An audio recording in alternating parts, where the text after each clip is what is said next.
Merci beaucoup à Émilie et Mélanie pour l'organisation de ce panel et pour l'invitation surtout.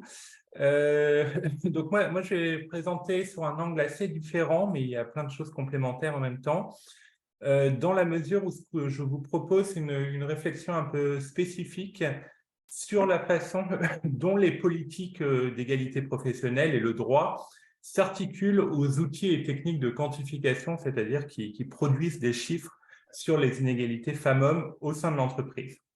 Alors, la problématique de l'égalité, elle est très liée à un prisme quantitatif.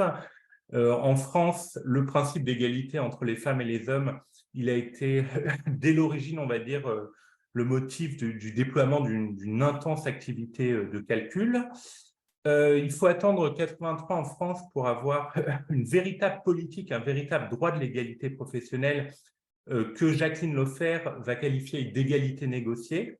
Donc, égalité négociée, c'est parce que c'est une égalité qui se fonde sur une politique d'égalité sur une forme de coproduction entre direction d'entreprise et syndicats. Et ce qui est intéressant, c'est que ce nouveau droit, il s'appuie en grande partie sur des diagnostics internes des inégalités sexuées dans l'entreprise qui prennent des formes quantifiées. Donc moi, le pari que je fais, ou l'hypothèse, c'est que l'analyse diachronique des différents outils de quantification des inégalités permet de retracer les évolutions des paradigmes des politiques d'égalité professionnelle et permet notamment de repérer ce qui est une forme de fragilisation du modèle d'égalité négociée, fragilisation qui passe par la réappropriation unilatérale de ces outils de calcul par les entreprises et en même temps qui voit des formes de contestation du côté des acteurs syndicaux et des acteurs juridiques. Alors, sur le plan théorique, cette communication, elle se veut aussi une petite contribution à deux domaines, deux espaces de discussion et de recherche. Un premier qui porte sur les tensions entre gouvernement par le droit et gouvernement par les nombres. Et moi, à rebours d'une vision peut-être un peu trop caricaturale, j'essaye de montrer la pluralité des formes d'articulation entre droit, politique et quantification. Et au niveau de la sociologie du droit, parce que c'est ce que je suis, un sociologue de droit, cette recherche, elle vise à élargir le chantier de recherche sur les intermédiaires du droit. Et je m'intéresse un peu au rôle des outils de gestion et de quantification en tant qu'intermédiation du droit. Et je parlerai notamment d'agencement entre droit et nombre pour qualifier des formes plurielles d'articulation entre normes juridiques et outils de quantification. Donc, ma présentation, elle va prendre une forme assez classique, chronologique, de 3 outils de quantification qui traduisent chacun une certaine problématisation de l'égalité professionnelle. Donc, je vais d'abord parler du rapport de situation comparée. Donc, comme je le précisais, le développement d'une véritable politique d'égalité professionnelle en France, il remonte à 1983 avec la loi qu'on appelle la loi Roudy, qui vise un peu à établir les possibilités d'une coopération entre direction et syndicats pour prendre en charge les problématiques d'inégalité entre femmes et hommes. Cette perspective, elle est renforcée très fortement avec la loi Génisson de 2001, qui oblige les entreprises de plus de 50 salariés à ouvrir des négociations avec les syndicats dans la perspective de signer un accord d'égalité. Ce qui est très intéressant, c'est que dès l'origine, dès 83, on pose très fortement dans les débats la question de l'équipement statistique qui va permettre la mise en forme de cette loi. Et donc, dès mai 1983, on a une obligation pour les entreprises de produire de façon annuelle ce qui s'appelle un rapport annuel de situation comparée entre les femmes et les hommes, dit RSC. Donc là, je vous en montre, alors pardon, ça ne fonctionne pas. Si je vous en montre une capture d'écran, un extrait dans une entreprise. Donc ce rapport, je suis obligé d'aller très vite, mais il est organisé autour d'un certain nombre de domaines, qui comportent plein de données quantifiées, descriptives, qui permettent d'objectiver un certain nombre d'inégalités. Et le RSC doit aussi, en théorie, proposer une analyse des données qui composent le RSC et préciser des objectifs chiffrés. Donc, les potentialités de l'outil, elles sont doubles. Il doit permettre, en théorie, à nouveau, il doit permettre d'explorer les inégalités sexuées, c'est-à-dire de comprendre d'où elles viennent. Et puis, il doit aussi permettre d'enclencher une dynamique d'action avec une mobilisation dans l'idéal collectif des partenaires sociaux. Donc, c'est un système qui est très régulé, très cadré par le droit, avec une égalité professionnelle qui est peu définie en substance et qui est plutôt finalement un cadre procédural. Les acteurs qui agissent dans ce dispositif, ils agissent en tant que partenaires sociaux. Ils agissent en se saisissant de ces chiffres, qui sont des chiffres assez frustres, des tableaux croisés assez simples, mais avec l'idée en même temps que leur profusion doit permettre l'établissement d'un diagnostic complexe de la situation par rapport à un objectif d'égalité. Et donc, l'objectif, voilà, je le redis, mais c'est d'explorer la réalité sexuelle de l'entreprise dans l'idéal de produire un diagnostic consensuel et une mobilisation commune des partenaires sociaux. Donc, maintenant, je vais vous parler du deuxième outil qui s'appelle la méthode des panels. Donc, cette loi de 83, elle était axée sur un objectif d'égalité générale au niveau collectif de l'entreprise et pas vraiment sur une idée de prohibition des discriminations individuelles liées au sexe dans l'entreprise. Dans les faits, il y a très peu de procès liés à la discrimination au travail avant les années 2000, et c'est vraiment dans les années 2000 et surtout 2005 qu'on commence à avoir une multiplication très relative du contentieux des discriminations liées au sexe dans la carrière. Alors, cette hausse du contentieux, il s'explique d'abord, cette hausse, elle s'explique d'abord par le renforcement du cadre juridique à partir de 2001 lié en gros, à des effets de transcription des directives européennes. Mais au-delà de cette évolution du droit, on peut également rapporter cette hausse du contentieux au développement et à la validation judiciaire d'une méthode de preuve graphique qui s'appelle la méthode des panels. Donc là, vous en voyez une illustration. Comment ça fonctionne cette méthode? Ça fonctionne autour de l'identification asymétrique d'une plaignante et en miroir d'une population témoin d'hommes à laquelle cette plaignante est comparée. Alors, cette population témoin, elle est déterminée à partir d'un principe d'une identité relative à l'origine entre la plaignante et le groupe des témoins, c'est-à-dire en gros qui sont rentrés au même âge, avec le même métier et le même niveau de qualification professionnelle. Et là, on compare l'évolution salariale du plaignant, donc la droite AC, à l'évolution de la moyenne salariale du groupe témoin, donc la droite AB. Donc, cette méthode, elle permet d'objectiver le résultat d'une discrimination cumulative sur une longue période, donc ici sur 8 ans.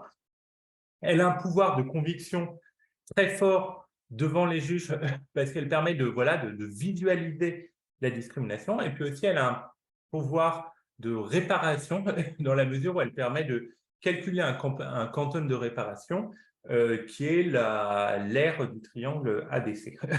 Donc, cette méthode de qualification, de quantification des discriminations, elle a vraiment servi, elle a offert un levier accusatoire pour les victimes avec des batailles judiciaires qui sont très largement configurées autour de batailles de chiffres concernant la construction et l'interprétation de ces panels de comparaison, avec des questions qui sont beaucoup déportées sur l'accès aux données par les parties plaignantes pour construire ces panels, et les avocats qui ont mobilisé en amont du procès les arènes judiciaires pour forcer les entreprises à donner les informations. Donc, ce qu'on voit, c'est que la méthode des panels, elle s'inscrit pleinement dans le cadre du procès, dans le dispositif du judiciaire du procès.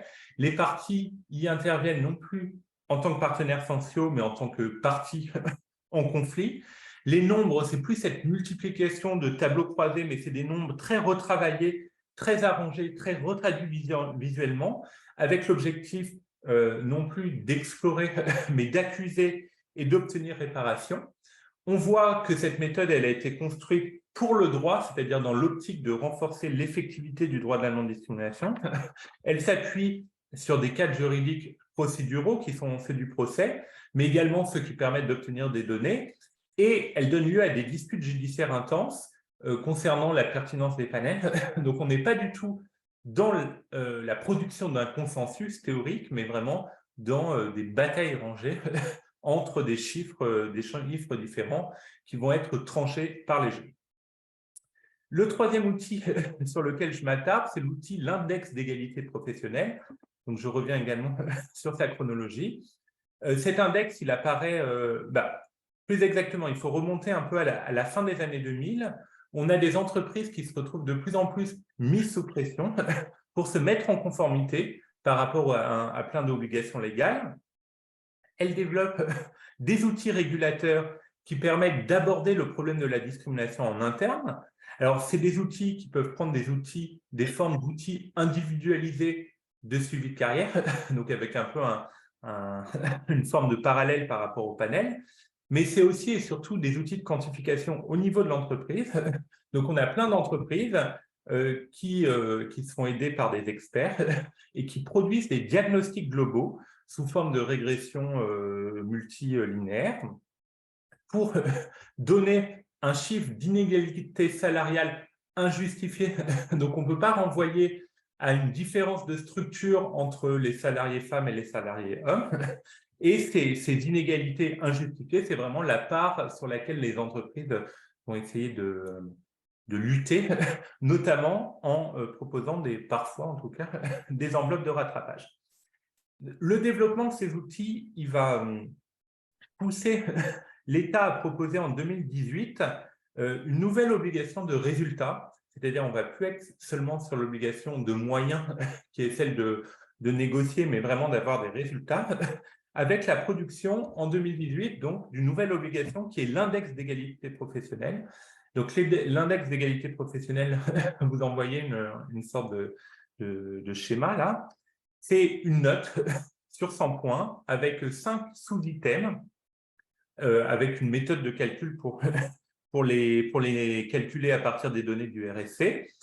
Et l'idée, c'est que si les entreprises ont une note inférieure à 75 sur 100, elles ont 3 ans pour repasser au-dessus de ces 75, sinon elles vont avoir une sanction administrative sous la forme d'un pourcentage, d'une amende liée à un pourcentage de leur masse salariale.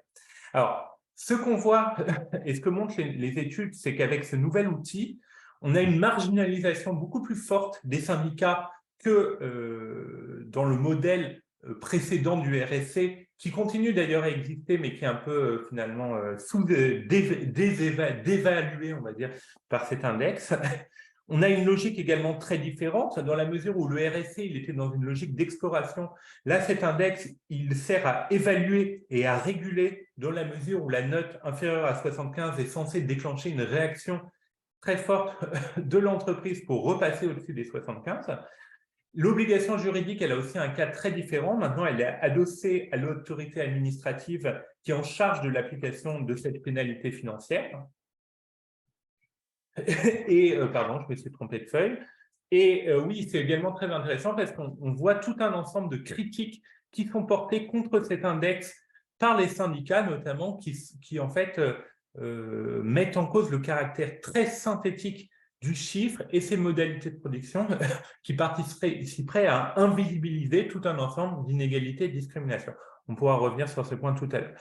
C'est aussi intéressant de voir qu'il y a un ensemble de contre-offensives de la part des syndicats qui dénoncent donc l'effet boîte noire de l'index d'égalité et qui, au contraire, défendent la logique du RSC et qui vont notamment utiliser actuellement dans le cadre des premières actions de groupe, des class actions en matière de discrimination sexiste pour étayer le caractère systémique de la discrimination.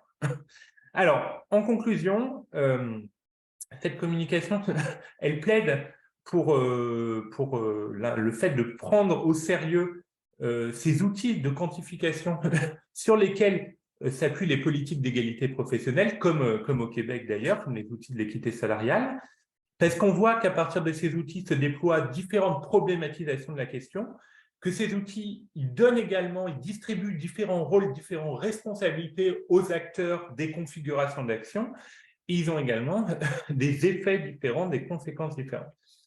sur la montée en puissance de cet index, on voit qu'elle relève d'une attention portée à la dimension performative de la quantification, mais qu'en même temps, cet index, il porte une standardisation très forte des politiques et également une réappropriation managériale très éloignée de la logique de négociation et d'exploration qui prévalait avec le RSC.